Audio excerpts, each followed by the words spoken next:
দীর্ঘ ১১ বছর পর সরকারি কর্মকর্তা-কর্মচারীদের জন্য নতুন বেতন কাঠামো বাস্তবায়নের প্রক্রিয়া শুরু করেছে সরকার।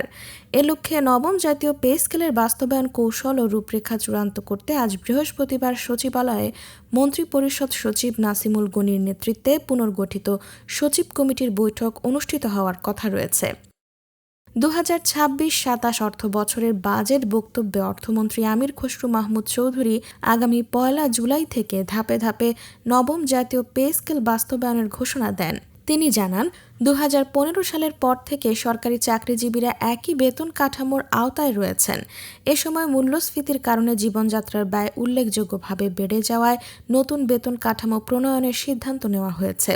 আজকের বৈঠকে জাতীয় বেতন কমিশনের সুপারিশ, সচিব কমিটির পর্যবেক্ষণ, জুডিশিয়াল সার্ভিস পে কমিশনের প্রস্তাবনা এবং সশস্ত্র বাহিনীর বেতন কাঠামো সম্পর্কিত বিষয়গুলো পর্যালোচনা করা হবে।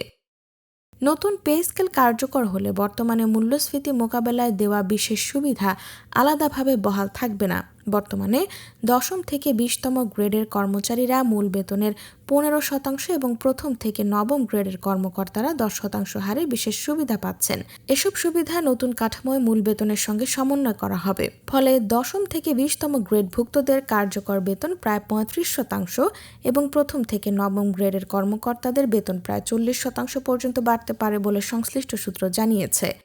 সরকারের লক্ষ্য হল অস্থায়ী সুবিধা ও ভাতার পরিবর্তে মূল বেতন কাঠামোকে শক্তিশালী করা, যাতে পেনশন, গ্র্যাচুইটি ও অন্যান্য অবসরকালীন সুবিধাও বৃদ্ধি পায়।